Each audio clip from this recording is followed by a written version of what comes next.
Reka subire ndabakaze mwese inshuti banywanyi bacu mukunda kandi mabukira amakuru y'ibiganiro dutambutsa kuri channel Melody Ndayisange TV isheni bashikiriza amakuru y'ibiganiro biba bigezweho kandi biba byakora amatohoza mu rurimi rw'ikirundi. Ndabahaye mwiriwe abandi ndabahaye mwaramutse bivanye naho muherereye, n'iteka n'umunezero ntangere byo gusubira kubana namwe banywanyi bacu mukunda kandi mwakurikira amakuru y'ibiganiro tubandanya gushikiriza amakuru y'ibiganiro biba bigezweho kandi biba vyakora amatohoza mu rurimi rw'ikirundi.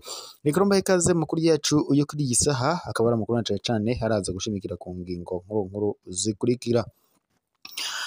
Amakuru yacu turiyatangurira ku biriko biravugwa mu bitaro vy'akarere byo ngaha Igitega, aho uwahoze ari umushikiranganje wa mbere wa leta y'u Burundi Arengiyome Bunyoni arwariye.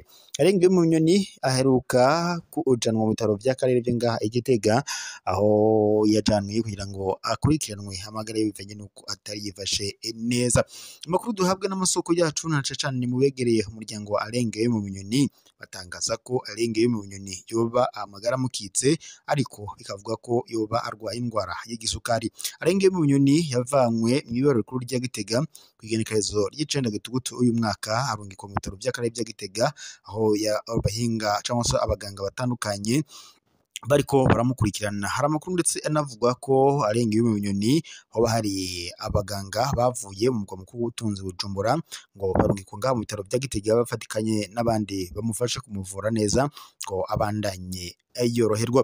Amakuru dufise rero nuko kuri ubu ngubu umukuru w'igihugu cy'u Burundi Evariste Ndayishimiye yoba yagendeye umurwayi cyangwa se yabagendeye ibitaro vya Gitega, aho uwahoze ari umushikiranganje wa mbere wa leta y'u Burundi Arengiyome Bunyoni apfungiwe. Amakuru dufise kandi biravuga ko Arengiyome Bunyoni kuri ubu ngubu amagara mukitse, indwara y'igisukari yoba imumereye nabi. Perezida Ndayishimiye rero atangaza ko mu gihe Evariste Arengiyome Bunyoni ngo batazamwohereza kuvurirwa hanze y'igihugu ngo amagara yiwe ashobora kumucika bivanye nuko ngo yamaze gusinzikara. Akaba rero umukuru w'igihugu cy'u Burundi Evariste Ndayishimiye yasabye abaganga ko bomujana bakamunugika mu bitaro vyo mu makungu kugira ngo babandanye bamukurikirana na cyane ko amagara yiwe atifashe neza. Perezida Ndayishimiye rero akaba yari yagendeye uyu wahoze ari umushikiranganje wa mbere w'u Burundi Arengiyome Bunyoni aharwariye mu bitaro vy'akarere byo ngaha Igitega. Yandi makuru kandi umukuru w'igihugu cy'u Burundi Evariste Ndayishimiye yatanguje kuri uyu wa mbere umwaka w'uburimyi ku mutumba wa Rufyoza muri komine Mwaro mu ntara ya Gitega. Mu gutanguza uwo mwaka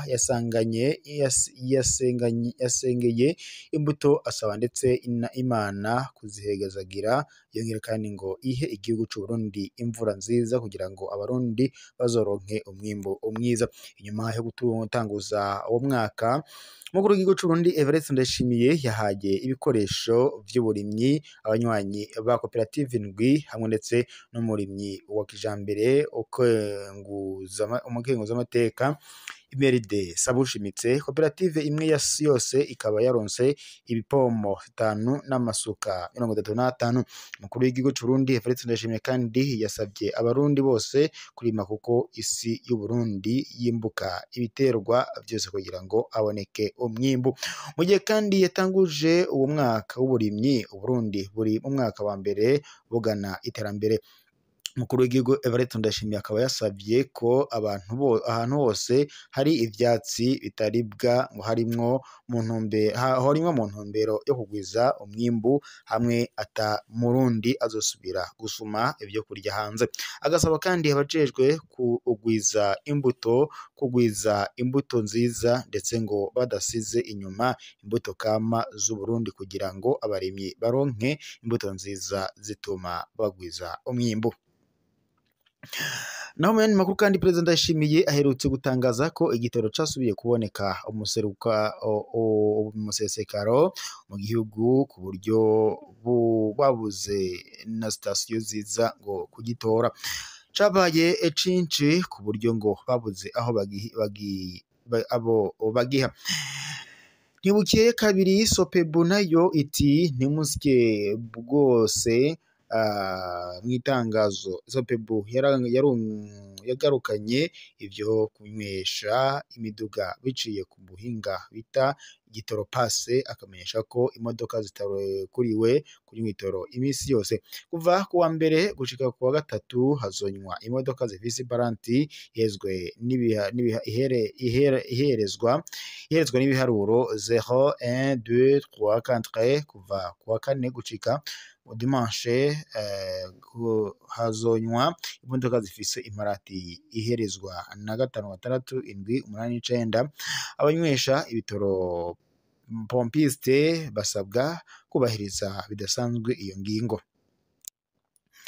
None mu gihugu igitoro gikwiye ku buryo babuze abo bagiha bigenda gute ngo abakinywa abo bahabwe amategeko nkaya?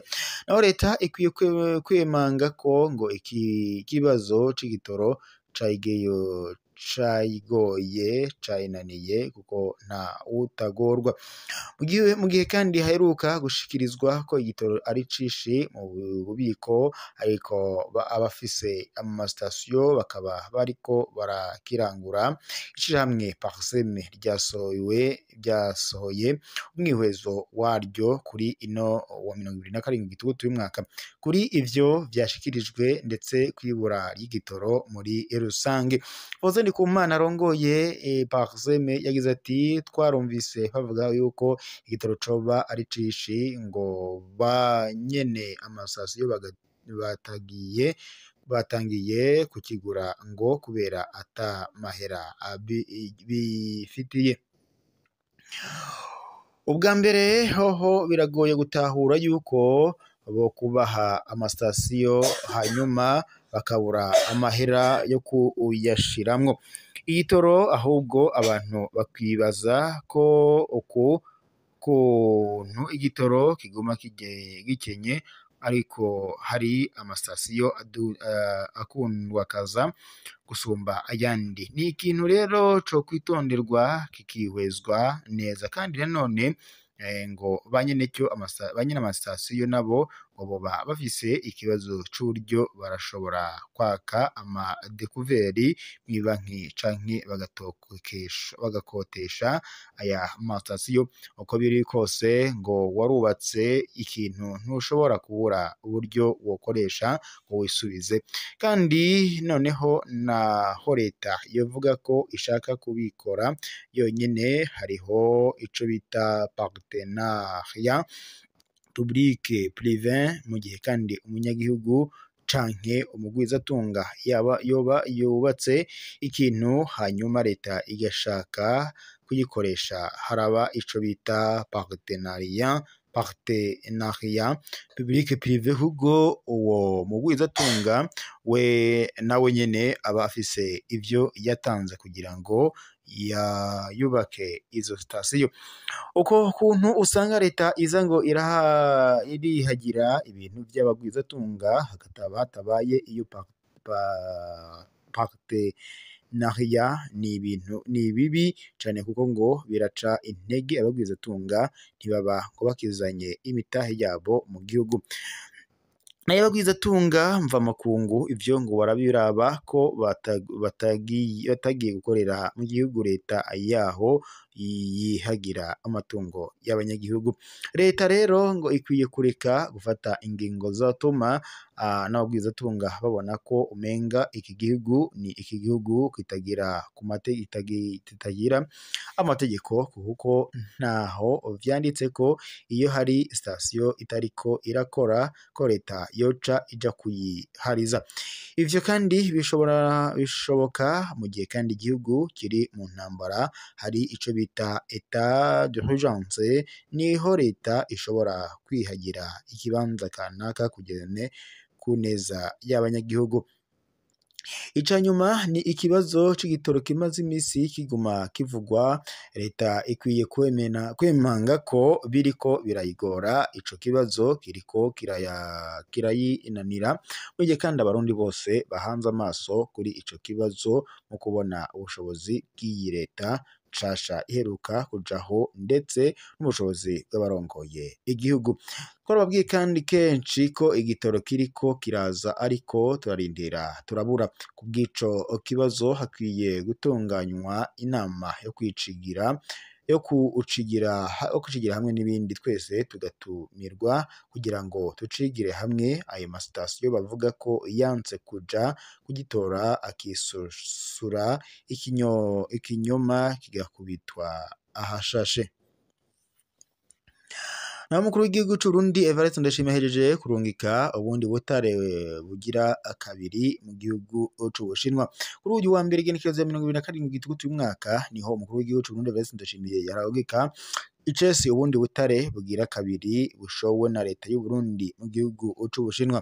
Ubwo butare bugizwe n'amatoni 175 bukaba kandi bugahuye mu bwoko bwa casterite, wolframite hamwe ndetse na koruta. Yagize ati turashima Imana ko yatwuguruye amaso tukabona itunga dufise, naho hari abavuga ko twabeshe ku butare twubuye imurehe.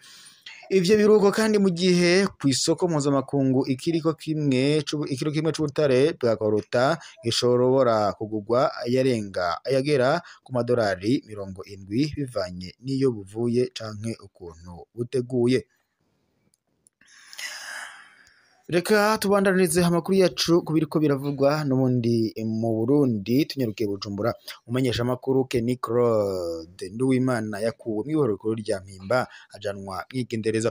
Bujumbura kwa 26 Gitugutu uyu mwaka umumenyesha makuru Kenny Claude Nduwimana yarakuwe ku wa gatanu uwa 24 Gitugutu uyu mwaka mw'ihoro rikuru rya Bujumbura ryitwa Mpimba ajanwa mu gasho k'igendereza kari ku mugwa mukuru w'ubutunzi Bujumbura. Ubwo amasoko atandukanye uwo mumenyesha makuru yajanyweyo ku muhingamo hafi isaha 10 inyuma yo kumara amasaha ashika 5 yugaraniwe mu kibanza ca wenyene. Umwe mu muryango wiwe twavuganye aremeza aya makuru. Twari twabwiwe ko ategerezwa kurungikwa mu Mpimba kuri uwo wa gatandatu, mu nyuma barahindura bavuga ko ari kuri uwo wa mbere niko yamenyesheje.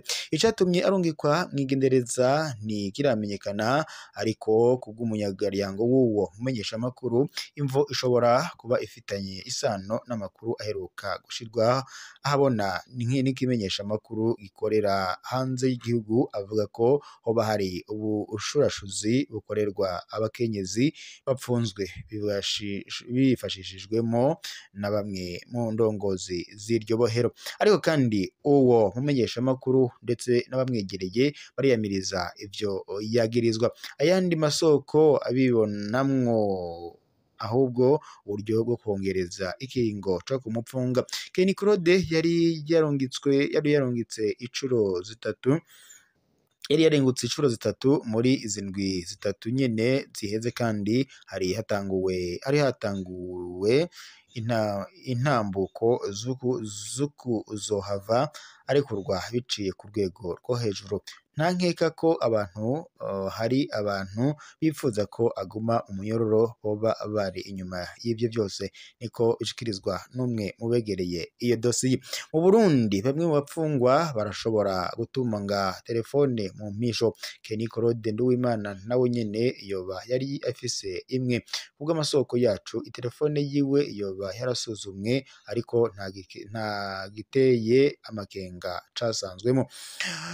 Dosiye y'ubutungane yiyamirizwa nk'ukwibutsa Kenny Claude Nduwimana yaciriwe igihano cyo gufungwa amezi 8 kuwa 26 Nyakanga y'umwaka 2024 inyuma yo kumara amezi 10 apfunzwe by'agateganyo. Muri Kigarama 2024 urupapuro rwemeza ko atawamwungururije rwatanzwe rukamenyesha ko urwo rubanza rwari rwaheze kandi ko yategerezwa guca arekurwa. Ariko kandi kwa 21/2025 umushikirizamanza wa Repubulika yaramwunguruje inyuma y'ikiringo kidakurikije amategeko kingana n'imisi 90.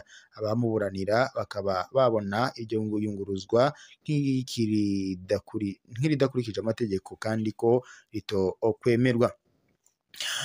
Mu ntango za 2025 uwahoze arongoye CNIDH Vinyini Muraba yari yashikirije amakenga yiwe imbere y'inama nshingamateka. Aracari mu mpimba kandi yategerezwa kuba yararekuwe. Mwibaza ko ivyo bitazogira ingaruka mbi ku gihugu. Umwanya mutoya inyuma yaho ni Muraba yarahuze igihugu ariko araronderwa nawe nyene yagirizwa gusesagura amatungo. Ico gihe hakaba kandi hari icuka kibi hagati y'izo nzego zibiri. Mu gihe kandi akurikiranwa ku caha c'urugeri no gutuka indongozi abicishije ku mbuga hwaniro, Kenny Claude Nduwimana akabona ko ariko aratotezwa kuko ngo hiyamirije inyuruzwa y'amatongo ya leta yariko rirakorwa. Abandanya kandi amenyesha ko yera kandi agasaba iyubahirizwa ry'amategeko. Nimba ubutungane bw'u Burundi bwigenga by'ukuri ntegerezwa kurekurwa.